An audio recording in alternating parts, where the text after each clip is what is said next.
26 जुलाई 2018 को नेपाल के कंचनपुर डिस्ट्रिक्ट में एक ऐसी वारदात हुई जिसने मुझे पर्सनली अंदर तक झंझोर कर रख दिया। शायद आप में से भी कई लोगों को इस घटना के बारे में पता होगा। अगर नहीं पता तो चलिए इस पूरी घटना के बारे में मैं आप लोगों को बताता हूँ। ये पूरा इंसिडेंट हुआ था नेपाल के कंचनपुर डिस्ट्रिक्ट में। 13 साल की निर्मला पंता 26 जुलाई 2018 को 10:30 बजे के आसपास अपनी मां को ये बोलकर घर से निकलती है कि वो अपने एक दोस्त के घर पढ़ने जा रही है। घर से निकलते वक्त ये किसी ने नहीं सोचा था कि ये आखिरी बार होगा जब निर्मला को जिंदा देखा जा रहा है। वो सुबह 11 बजे के आसपास अपनी दोस्त रोशनी बाम के घर पहुंची, जिसका घर उसके अपने घर से लगभग 1.5 किलोमीटर की दूरी पर था। फिर वो वहां 3-4 घंटे पढ़ाई करने के बाद शाम को लगभग 3 बजे अपने घर के लिए वहां से निकल जाती है। यहाँ तक तो सब कुछ नॉर्मल था, पर जब निर्मला अपनी दोस्त के घर से निकलने के कुछ घंटे बाद अपने घर नहीं पहुंची तो उसकी माँ ने रोशनी को कॉल किया और फिर रोशनी ने उन्हें बताया कि वो तो कब की यहाँ से निकल गई है। फिर डरे सहमे निर्मला के परिवार वाले उसकी तलाश करने लगे।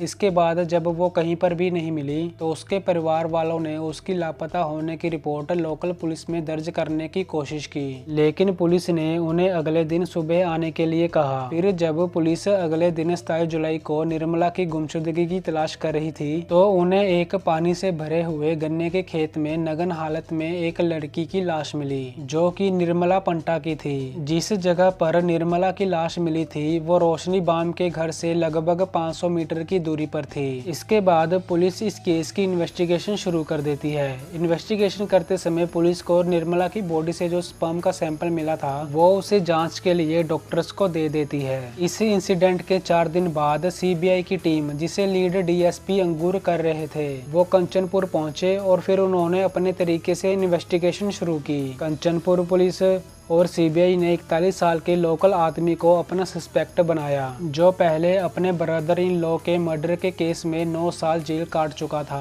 पुलिस ने क्लेम किया कि उसने इंटेरोगेशन के दौरान कई बार बोला कि मैंने ही निर्मला का मर्डर करा है, लेकिन उसका डीएनए निर्मला की बॉडी से लिए सैंपल से मैच न होने की वजह से उसे 12 सितंबर को छोड़ दिया जाता है। इसे छोड़ने के बाद लोकल्स और निर्मला के परिवार वालों ने प्रोटेस्ट शुरू कर दिया और पुलिस पर आरोप लगा कि उनके द्वारा इनोसेंट आदमी को फंसाकर असली गुनहगारों को बचाया जा रहा है। प्रोटेस्टर्स के प्रेशर के बाद 23 अगस्त को पुलिस ने रोशनी बाम और उसकी सिस्टर को गिरफ्तार कर लिया, लेकिन एविडेंस की कमी के कारण बाद में उन्हें छोड़ दिया गया। रोशनी बाम को इस कंडीशन के साथ छोड़ा गया कि जब भी पुलिस उसे बुलाए तो उसे तुरंत पुलिस स्टेशन आना होगा, और उसकी सिस्टर को 30,000 रुपए की बेल पर छोड़ दिया गया। फिर 17 सितंबर को एक नई इन्वेस्टिगेशन कमेटी बनाई गई, जिसे लीड कर रहे थे डीआईजी धीरू बसनेयंत। इस केस के बारे में नेपाल के prime minister KP Sharma Oli ने सबके सामने कहा कि लोकल पुलिस ने इन्वेस्टिगेशन को डिले किया था। इस केस के चलते कई पुलिस ऑफिसर्स सस्पेंड किए गए, जिसमें डीएसपी, इंस्पेक्टर्स और एक एएसआई शामिल था। दिसंबर 2018 में सीबीआई ने निर्मला के एक नेबर प्रदीप रावल को अरेस्ट किया और उसके फ्रेंड से भी इंटेरोगेशन करी। पुलिस के मुताबिक दोनों ने अपना क्राइम कन्फेस किया, लेकिन डीएनए सैंपल से मैच न होने के कारण इन दोनों को भी छोड़ दिया गया। इसके बाद दोनों ने पुलिस पर टॉर्चर करने का आरोप लगाया, जिसे पुलिस ने सिरे से नकार दिया। नेशनल ह्यूमन राइट्स कमीशन की रिपोर्ट के मुताबिक डीएनए कलेक्शन और टेस्टिंग में सीरियस खामियां थी, जिनकी वजह से सही से रिजल्ट नहीं आया। इस केस के चलते 300 से ज्यादा लोगों से इंटेरोगेशन हुई और हजारों फोन कॉल्स और मैसेजेस ट्रेस किए गए और 120 लोगों का डीएनए टेस्ट कराया गया, ये चेक करने के लिए क्या उनका डीएनए निर्मला की बॉडी से मिले सैंपल से मैच करता है या नहीं। पर किसी का भी डीएनए उस सैंपल से मैच नहीं हुआ। आज इस केस को